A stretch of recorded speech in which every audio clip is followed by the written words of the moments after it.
Welcome to Elevating Consciousness, the podcast that helps you discover deeper levels of truth, meaning, and wholeness. I'm your host, Artem and today's guest is a professor of psychology at the University of California, Berkeley, and the founding director of the Greater Good Science Center.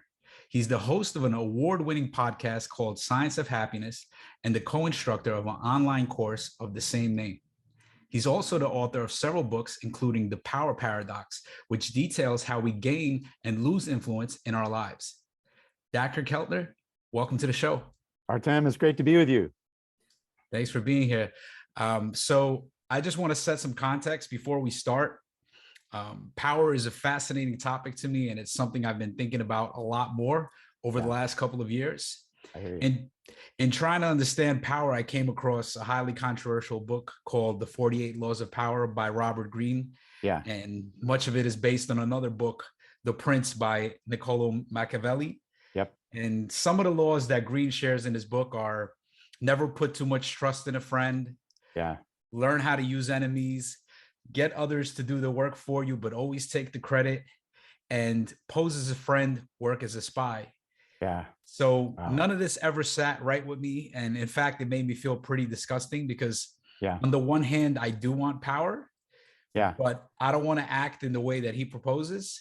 Yep. And that's when I came across your book, The Power Paradox, which I believe really looks at power from a more nuanced and healthy perspective.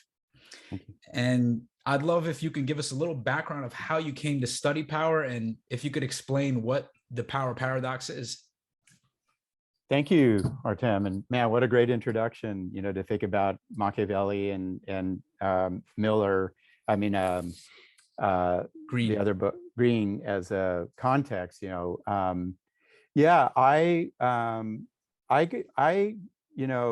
was in a sense raised by, in particular, my mom, an activist. She taught in a public school, worked in the prisons, lots of protests, civil rights, against the stuff going on in Central America during the Reagan era. So I was raised in a climate of speaking truth to power. It's in my background. And but I was also raised in sort of a utopian context where it was like, maybe the world would be better if there's no such thing as power. And that's an illusion because power is everywhere. The fact that you're putting me on your show, Artem, gives you have power and you're giving me voice, right? And I started studying power as a psychologist or as a scientist in the mid 1990s when I started to encounter facts like, that the mass incarceration of people of color is a form of oppression. The fact that the middle class and the upper middle class eats most of the protein on the planet. And I was like, man, power is so important. And that got me to the power paradox. And very simply, to answer your question, the power paradox is, as you nicely set up, groups give power to people who are good for the group, who are engaged and enthusiastic and bold and share ideas and think about other people really carefully. We rise power through those skills. But regrettably, once we feel powerful, we get the promotion, we get the new job, we get the award. Suddenly you're seduced by your own talents and you lose the skills that got you power and you become, aggressive and impulsive and self-serving and greedy. And you see evidence of this everywhere. So that's the paradox. It's one of the great paradoxes of life, is to use our power for the good, as you said. So what is our culture's dominant understanding of power? And maybe this is kind of how it's spelled out in The Prince. Yeah. And what would you say, what is power actually? Yeah. Well, one of the things we have to grapple with is power. A person's capacity to influence others is always changing, And what we know is, 500 years ago, Machiavellianism dominated. You had to lead and to influence. You had to, like you said, act like a friend, but be a spy, take down your friends, take down your allies, be violent, be coercive. And it's changed over time. And it's really become more collaborative because the world is more collaborative, right? You and I are having a conversation over a digital medium, collaborating in ideas. That's just more common. But I would say, you asked a question that I wish I would have had more forethought to address, which is, when you travel around to different parts of the world, there are different views of power. And in the United States, we have a really individualistic, capitalistic view of power that we're trying to move beyond. And it tends to be a little bit more top down, and like whoever has the title and the money has the power. And in other countries, it's different, so we are shifting to more collaborative power historically, and they're really interesting cultural variations. Yeah. So can you speak about how power is different or related to status, control, and social class? Because these things, they kind of, they seem like they intertwine a lot. Yeah. And it's so, in the United States, if I asked you like, who's powerful? And you'd immediately think of like really wealthy people, and if you go to France, it's who has a lot of education. And if you go to, another kind of community, it might be your grandmother who has a lot of wisdom that she gives to community members. So, power, and it's taken a long time for people to figure this out, right? So power is your capacity to influence people around you, your capacity to change their minds, change their emotions, change their pocketbooks, your capacity to influence. Status is how much respect you have in the eyes of other people. So I can have a lot of status, right? I can be, what's a good example? A religious figure often has a lot of status, or a school teacher, but they don't have as much power as somebody in finance, for example. So status is your respect, power is your influence, and social class, which I then started studying after power, is how much wealth and education and prestige do you have? And social class matters enormously. And that's how we pull these apart. And it's interesting, Artem, we did a big study. Power is pretty independent of how rich you are. You can have a lot of power even though you're poor, right? You think about people in the civil rights movement had enormous power. Mahatma Gandhi transformed the world with no money. One of my favorite examples is Thomas Clarkson in the 18th century was 19 years old. He had no money. He heard about there's this essay contest in England that said, should slavery be illegal? He wrote an essay that literally was put into the hands of abolitionists, then lawmakers, and he made slavery illegal in England. He was a 19-year-old guy, So class is education, wealth, prestige. Status is respect. Power is influence. Yeah, I like that you mentioned the thing about money. That was actually my next question. I know, because there's that statement that goes around a lot that money is power, but as you said, that there's other forms of capital. So I guess you can create social capital, and that can leverage your influence. And even though you don't have money, I feel like that's actually what happens a lot. Like I'm an artist, I'm a rapper. That's one of the other things that I do. And in rap, you actually see a lot of times, a lot of the artists start with no money. They start broke. They don't have anything, but they somehow able to create something that captures attention. And it becomes like a social capital. And from there, they're actually able to make physical money.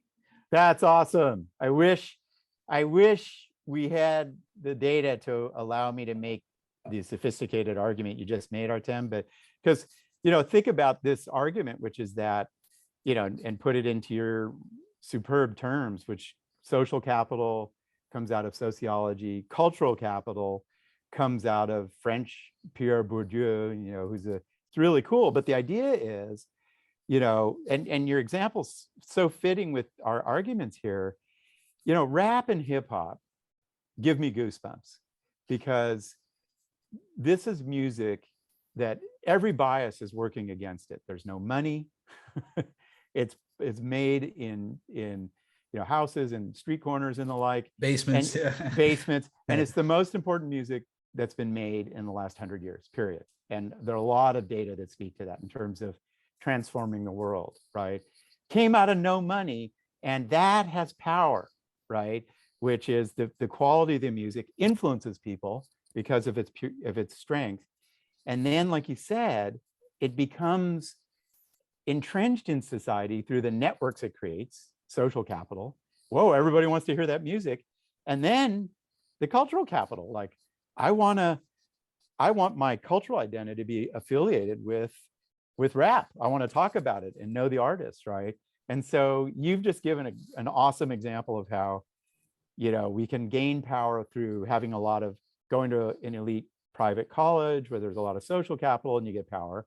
You can go the other direction, right? Which is you start with real influence and build out the social capital. I'm more interested in what you just described. Yeah, for sure. So can you speak about some of the ways that we can mitigate abuses of power? Yeah. Man, you look at historical examples of abuses of power, right? And you go, wow, the Catholic Church was setting up little kids to be sexually abused. What was going on? And you watch the brilliant movie Spotlight, or you think about the 2008 economic collapse, where trillions of dollars were lost and poor people really suffered, right? Or you look at the Vietnam War, like, wow, we killed hundreds of thousands, if not millions of Vietnamese, to get nothing done. Those abuses of power have a lot of structural features in common, right? There's no accountability. No one is saying, man, hey, this stuff you're selling to people on the Wall Street is junk. And that's what happened in 2008. You don't have transparency, and social systems do better if it's really transparent. Like everybody gets to weigh in on how you're making decisions. The one that I really like is reputation, which is, your reputation, people care about their reputations. And if I start hearing that my reputation as a rapper, for example, oh, I ripped off somebody's words or grooves, like that's going to keep me ethical. And when systems don't care about reputation, then they start to break down. When politics today in America, you can say any asinine thing, and it doesn't matter. Then you got trouble, right? So accountability, transparency, making sure we can critique the powers that be. You saying all that, I can see how important that aspect is of society. And then it also makes me think about kind of political correctness and cancel culture. Yeah. And would you say that that's taking that kind of accountability and taking it too far and like overextending it and over applying it and just making everybody walk on eggshells? Well, it's really good, right? So the deep structure to this commentary upon people in power is, hey, man, you got to use the right language. You got to acknowledge indigenous lands that your people took. You got to remember, if you sing the praises of a national park, which I love, you got to remember indigenous peoples were displaced, etc. That has to be front and center in this era of George Floyd and the Buffalo shooting. That's got to be there, right? And that's good news. But you're posing a really interesting possibility, Artem, which is that as the cultural critique has been empowered, maybe they're going too far. Maybe they are overreaching. Maybe they're vulnerable to the power paradox, right? Of attacking people or critiquing people who maybe it wasn't justified critique. So we always have to be on the lookout for missteps when we're empowered. And I think you're right. I think that there are certainly, we need this, race sensitive, culture sensitive, gender sensitive critique everywhere today. With 2 million people in prison, a lot of them people of color, for things that I did as a high school student. We got to critique that, but we've got to also, it also has to be subject to rationality in some sense and make sure it's reasonable and fair. For sure. Can you speak about, this is a lot of interesting research here. Yeah. Can you speak on how powerlessness affects people? Man, Artem, thank you for asking me, and it's when I wrote the power paradox, and I was working my way through this narrative, and and the powerful people get a lot of attention in the world, and that's just that's actually, you see that in the primate world and young children. Everybody's paying attention to powerful people, and we talk a lot about Kim Kardashian and Kanye West and Kamala Harris and all Putin and so forth. But given this story of the power paradox about how powerful people become too greedy and impulsive and self-serving, and they don't give to philanthropy, and which we have, that's a finding in our lab. Poor people give more than rich people. That's irrational in some sense. You got all this stuff, why are you not giving it more away? We got to remember people who have less power. And I started to read the literature on powerlessness, right? And the basic story is you feel threatened, you feel potentially excluded by institutions or powerful people, given this pattern of behavior, and it hyperactivates your stress system and it damages your bodies. And one of the biggest determinants of how long you live is how much power you feel you have. And you look at COVID, Artem,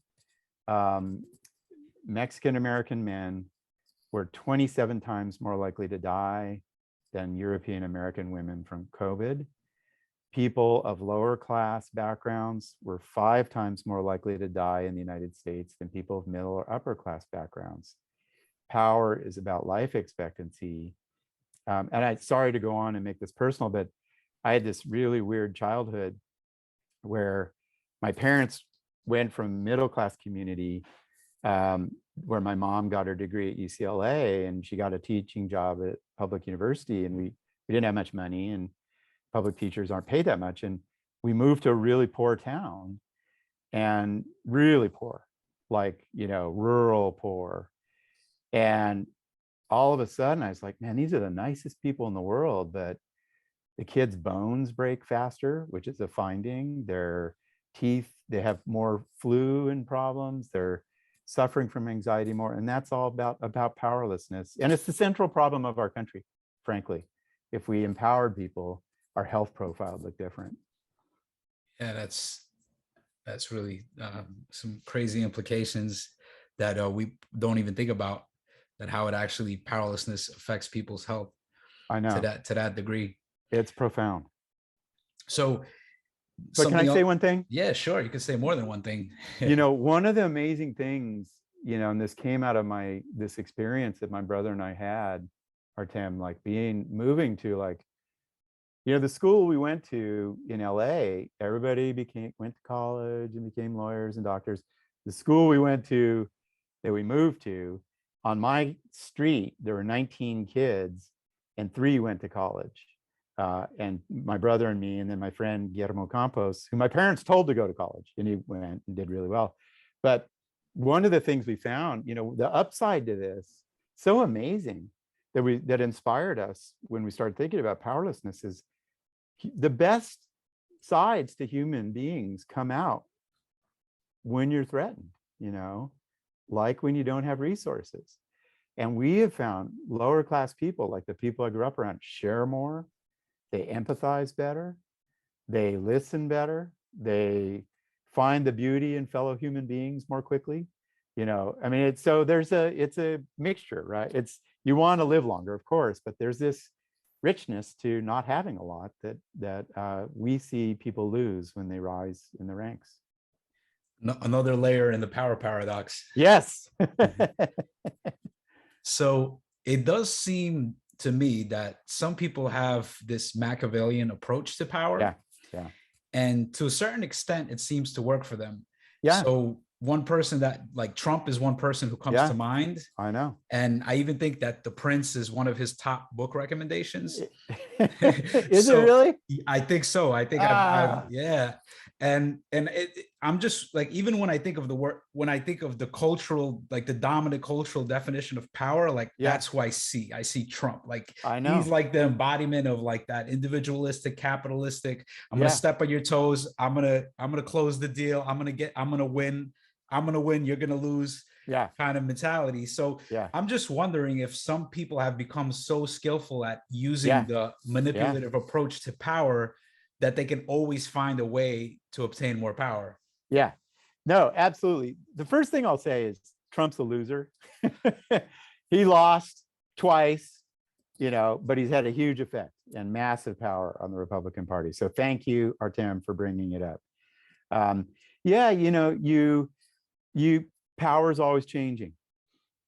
You go from Hitler to post-World War II Germany, which became this very progressive culture. And now there's authoritarianism rising.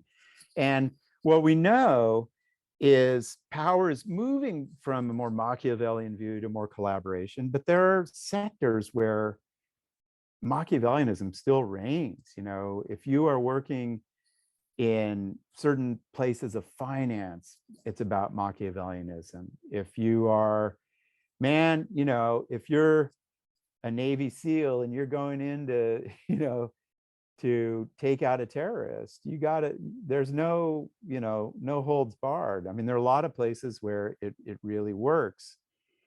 And Trump, it worked, and there was just a confluence of factors of, by the way, it's interesting because we have a paper, the people who really respond to Machiavellianism tend to be white men who feel left behind. They just like, that was their model of power, kind of comes out of a more colonialist, patriarchal view of human relations, like white people are supposed to be on top, men in particular.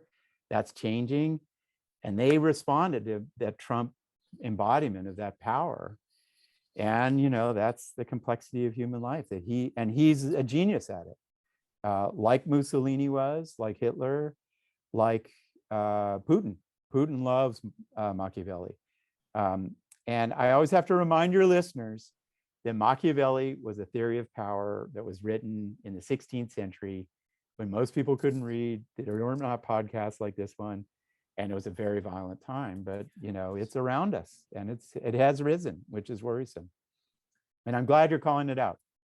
Yeah, it's interesting you brought up like the profession thing, and it's just, I have friends that are in different industries and different fields, and you could just see how that kind of, it shapes your worldview, and it also shapes your understanding of power. And I have friends that, like, personally for me, Trump would, like, I feel like Trump illuminated the shadow side of America. So that he did.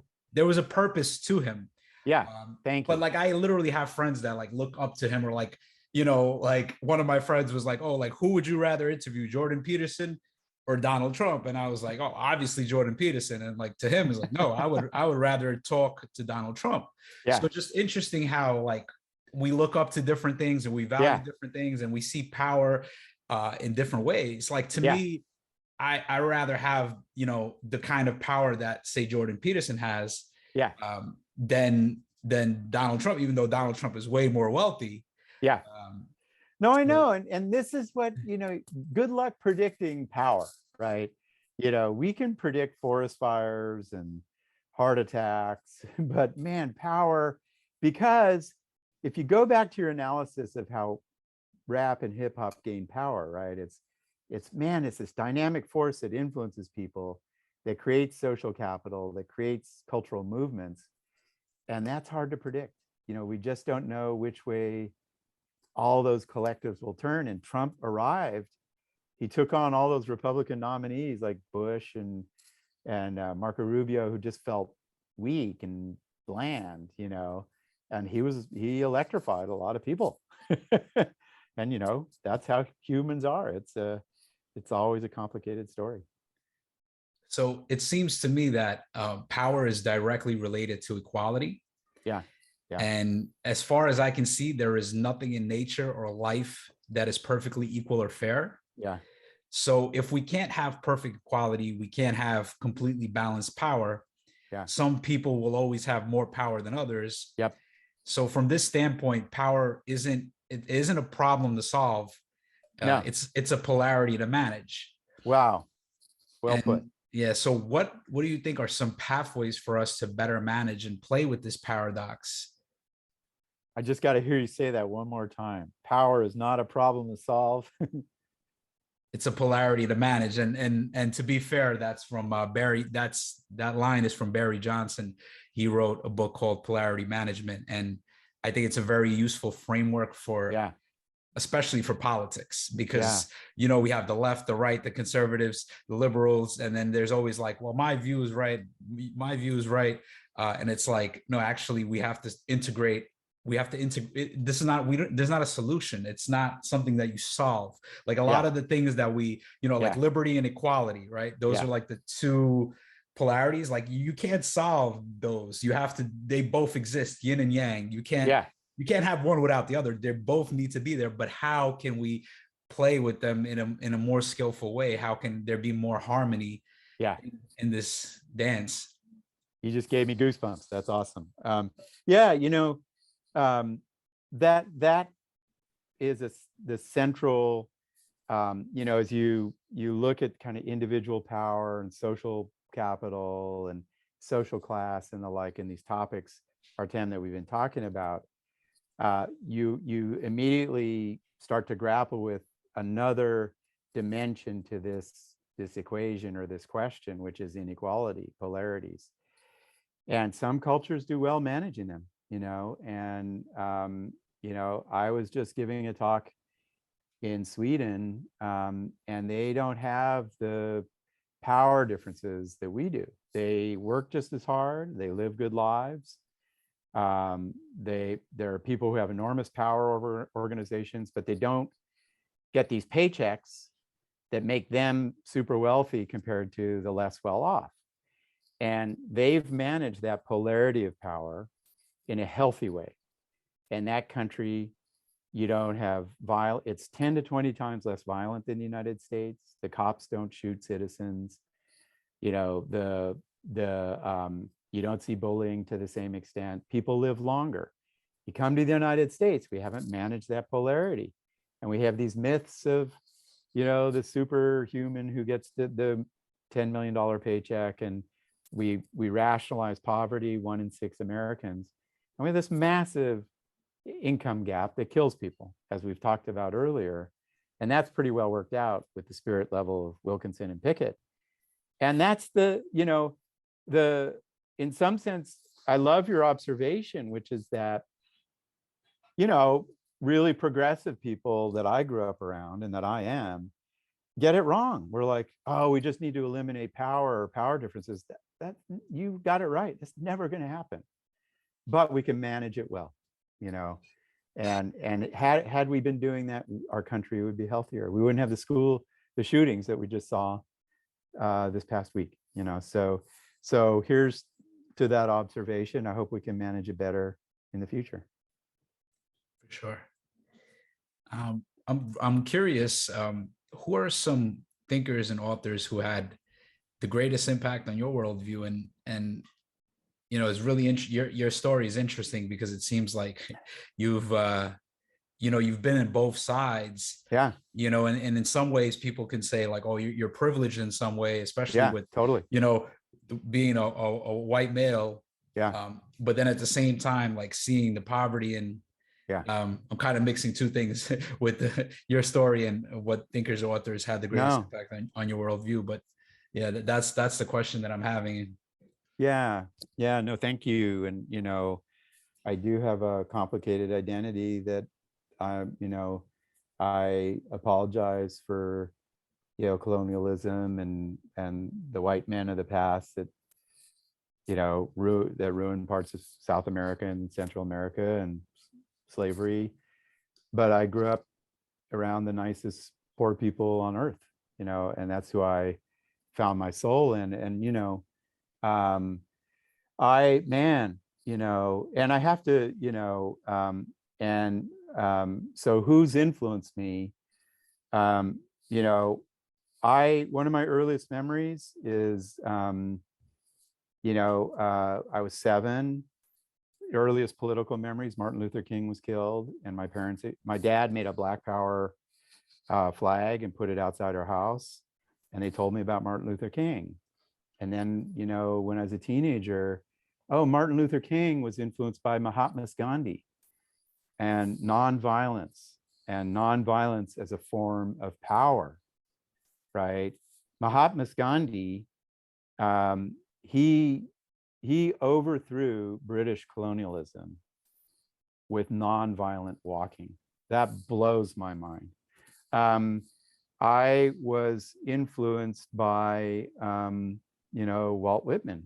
Like the democratic spirit of America should be you love everybody, and you find their humanity, but you're tough.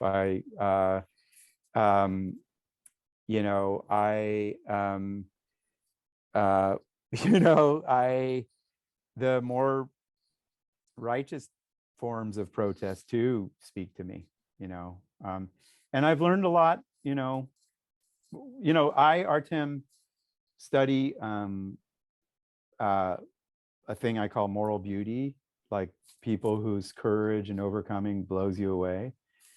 And when I volunteer in prison and those guys are redeeming themselves and teaching other people to nonviolence, I'm humbled. So it's you can see where it comes from, like this model of influence and change, which is like kindness, nonviolence, and then we do our best. And sometimes the likes of Trump exploit us and we lose. So it's a fragile thing. And so what stood out for me was what you said kind of at the beginning. Yeah. Was that you apologize for colonialism. Yeah. And see, like when I think about I'm white, like people see me and you're a white male. And when I think about that, maybe one of my ancestors down the line had a slave or something like that. Yeah. I don't see how I can apologize for them. Like, I don't understand that. Yeah. And that's where this kind of like white privilege thing comes into play. Yeah. And I've tried to think about it. I've tried to sit with it. I've tried to be with it. And I just don't see, like, I just don't know how that fits in, how to use that, how to apply that. I hear you. I see that it becomes a form of violence. It becomes a form of violence along with statements, when people say something like, oh, you don't know what it's like, you can never know what it's like to be me. To me, that seems like it's like we're not human, like we're not on the same plane, like I can never understand you. To me, that's like a fragmentation or a fracture. I agree.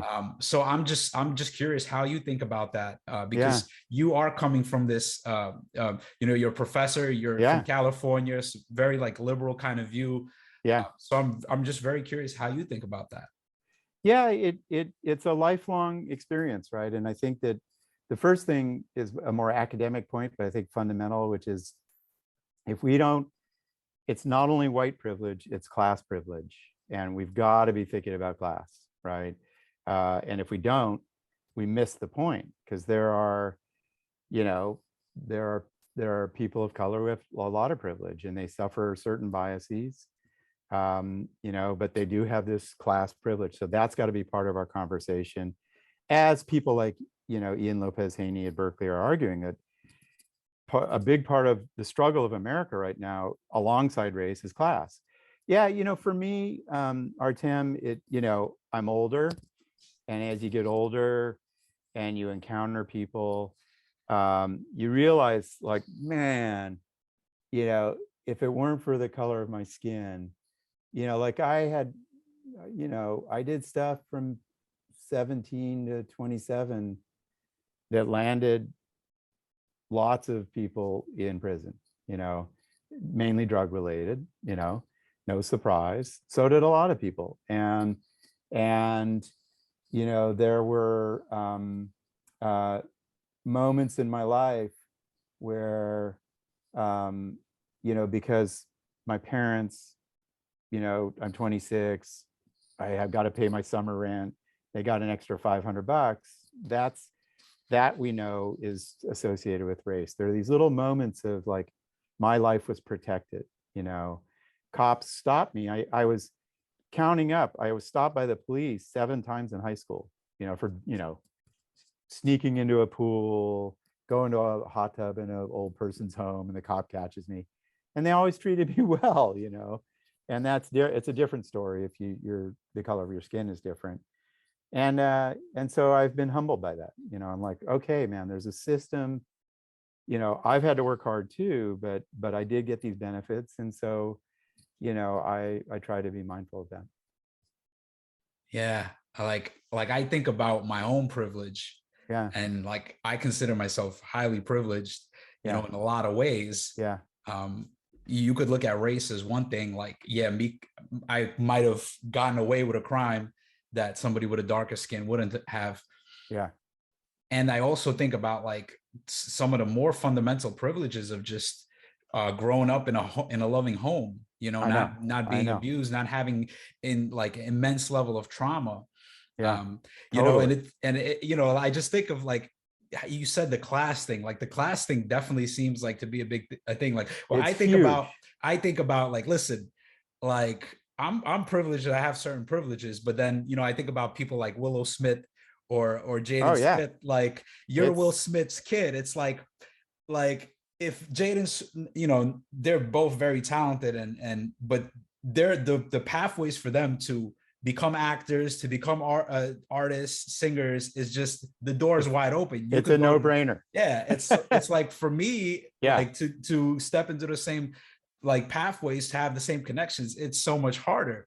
Yeah, so there's so many different things, like people that are just better looking, more attractive. Yeah. People that are taller, right? Yeah. Like we don't talk about that, but there's so much research that shows that people that are taller in general, will make more money on average just because they're taller. They'll get a job. It's ridiculous. Yeah, it's a great. So there's so many ways that we could be privileged. I agree. And I guess I'm not saying that we shouldn't talk about race. No. And I think it's important that we do. I feel like there's just a more productive conversation or productive way to look at it than just saying like, oh, you're white, you need to say you're sorry. Yeah. You need to bow down. You need to like give something away or something like that. Yeah, no, I hear you. And I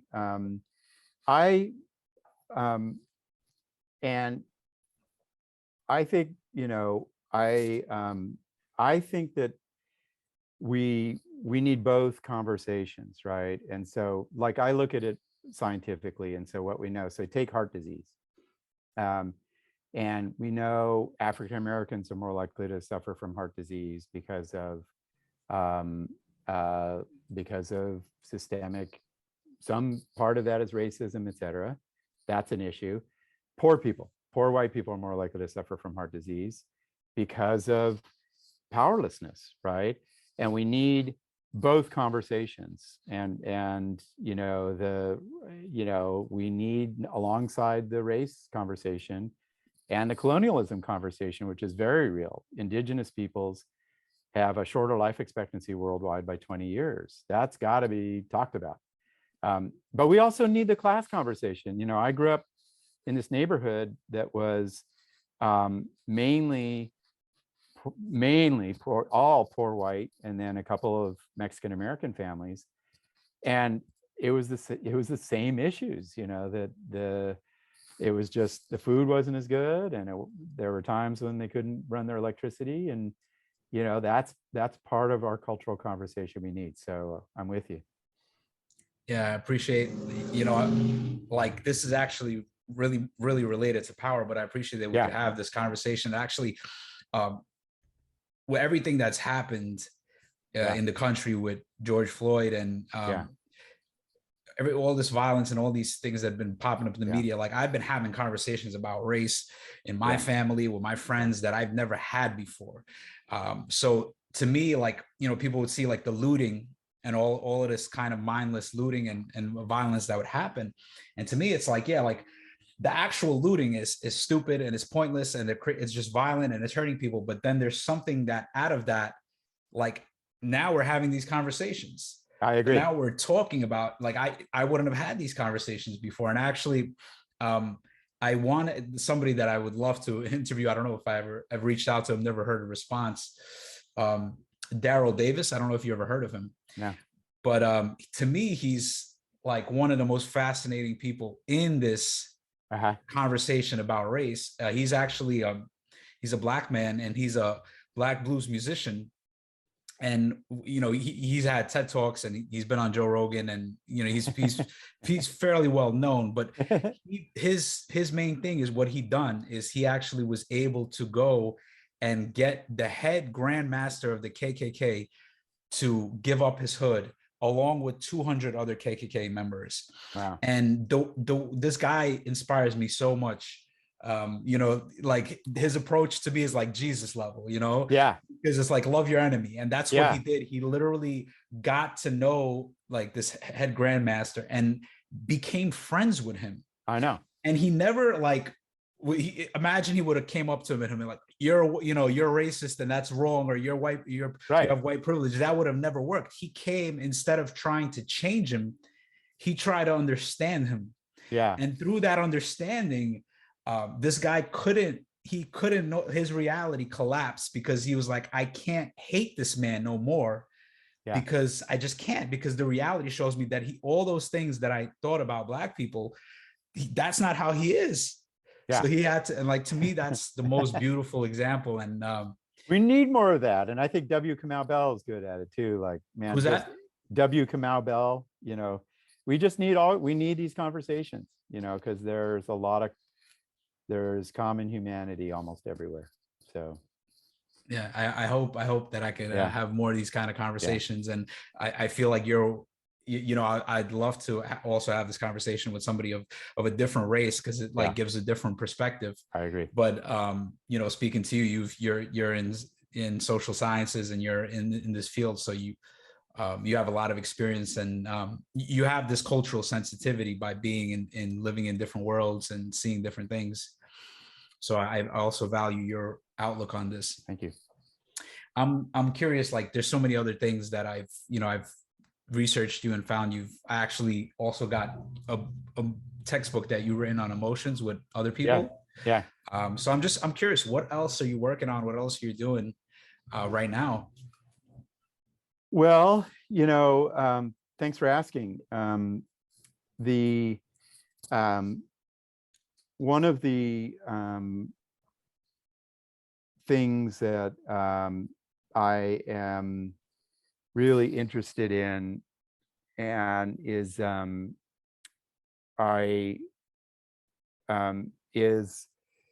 know, I do a lot of work promoting well-being through the Greater Good Science Center. Our Surgeon General Vivek Murthy has said that, you know, the harm to emotional well-being coming out of the pandemic is going to be as hard almost as the 1 million lives lost. You know, if you're around young people like I am, it's just been devastating, you know, just the loss of love and connection and, you know, sense of agency and life pattern and so forth. And so I'm doing a lot of work trying to figure out how to promote well-being in young people through greater good. But what I'm really excited about intellectually, Artem, is I have a collaborator, Dr. Yuria Solidwin at the United Nations, who's indigenous from Mexico. And, you know, the indigenous traditions in my space of how do we promote well-being, what practices can we do, they've been ignored, and they're really the foundation of Buddhism and you know, a lot of the early spiritual traditions, et cetera. And so I've been working with her to kind of get that knowledge out, which is really exciting. And I think, you know, has a chance to raise the profile of those voices, which, you know, 470 million worldwide, or 570 million, you know, some of the richest cultures. So that's one thing. And then I'm also relatedly, I do a lot of work on the podcast and the greater good, like how do we help people feel good about life, but we also need to cultivate how people feel good about the natural environment in this era. So we're working on that too, like to synthesize, like practices that I can engage in that are good for my mind and body, but that are good for the environment, and that is a very intriguing possibility. And I work on emotion. I'm really interested right now in music and the emotions that music produces, which when you think about the fact, and I'll bet it's happened to you a lot, like sound waves can make you cry and change your life. That's amazing. How does the human mind do that? And so we're working on that, with music, studies of music and visual art. And so it's a good time, just to, I do a lot of work with healthcare providers, doctors and nurses. During the pandemic, taught thousands of them, like they saw lots of people die from COVID. Just like, how do we make our healthcare system stronger? So it's a busy time.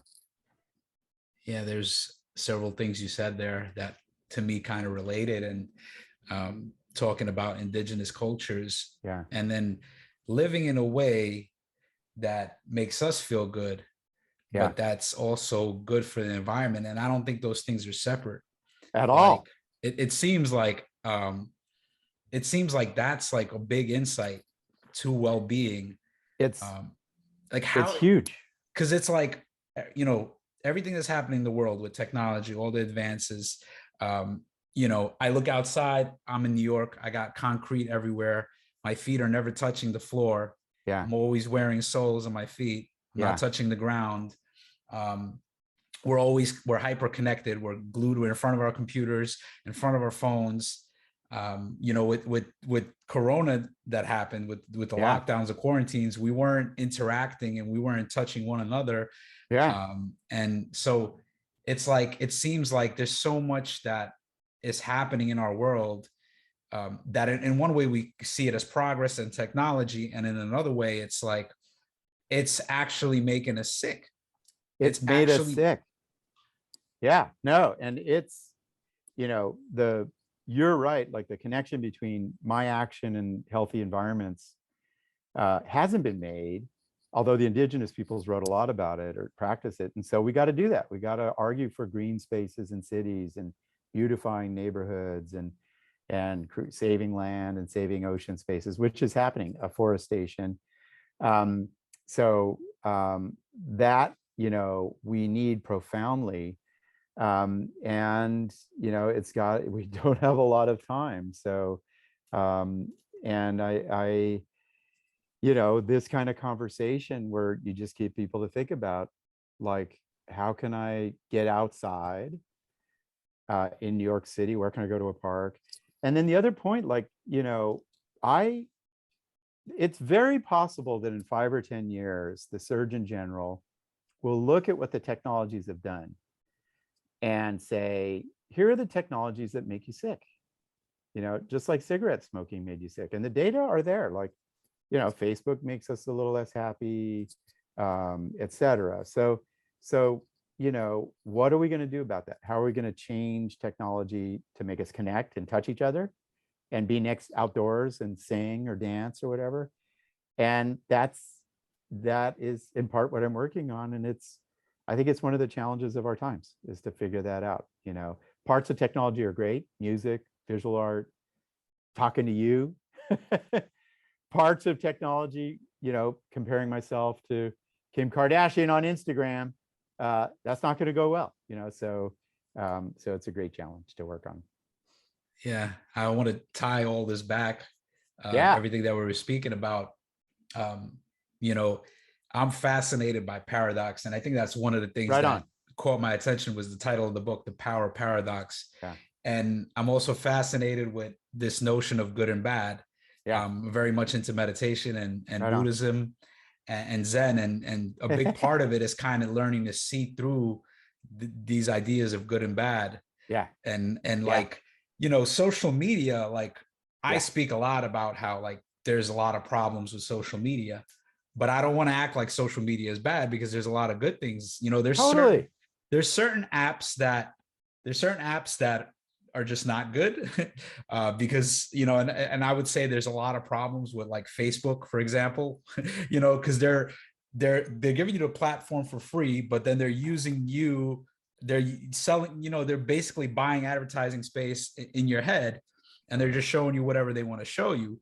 Yeah. But then there's apps like, for example, there was an app, my wife at the time, she was my girlfriend, this was many years ago, she was trying to quit smoking.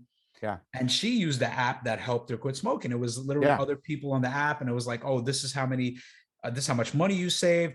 This is how your lungs are getting restored. This is how much longer you're gonna live. Nice. Like, all these things, actually, like using the same kind of technology of like the dopamine hits that all these other social medias are using, but doing it in a positive way. So it's like, one thing I found to be true in the 48 laws of power is that everyone wants more power and no one wants less. And certainly some people want the power to a compulsive degree. Yeah. But we all want power, and why wouldn't we, if we understood how like terrible it is, how like detrimental powerlessness can be to our physical and mental health. Yeah.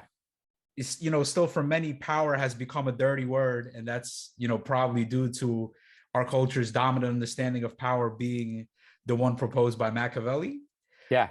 But as you write in your book, power, power is the capacity to make a difference in the world by influencing the states of other people, and we can do good with power, or we can do bad. Yeah, just like everything else. I know. And when you're around healthy neighborhoods or good workplaces or good groups of friends, they're all empowered, and they all have voice. And they're, like you said, Artem, there's inequality a little bit. One of them is a little bit more of the leader than the others, but they feel empowered. Everybody deserves that, and and that's the challenge, is to make sure that race and class and other forms of privilege don't get in the way, and we create social contexts that give people a lot of power. And you're right, man, technology could do that. And actually, I'm embarrassed, I've consulted for a lot of tech companies and never thought about just this idea of like one of the key design features should be, do I feel empowered on this site? And young girls who are 13, when they're scrolling through Instagram and feel left out of the party they're not invited to, they don't feel empowered. And that tells you something. So you've offered yet another awesome insight that I wish I had thought of. Thank you. Dacher, it's been a wonderful conversation about power, about race, about status, a little bit of politics, covered a lot of areas. Really appreciate you coming on the show. And where can people connect with you? Where's the best place for people to reach you? Yeah, thank you, Artem. And thank you for an incredible conversation. I really appreciate the depth of your thinking about this and bringing this conversation to your listeners about power. It's not a dirty word. It's something we want a lot of people to enjoy. I would go to greatergood.berkeley.edu, and then our Science of Happiness podcast and other places. And that has just a lot of free things, from power to gratitude to, talking about social class, which we've talked about. So I'd go there and hope they enjoy it. Dacher Keltner, thanks a lot. Appreciate you, and wishing you all the best. Thank you, Artem Zan. Love your name. Love your conversation. All right. All the best. To you too, man.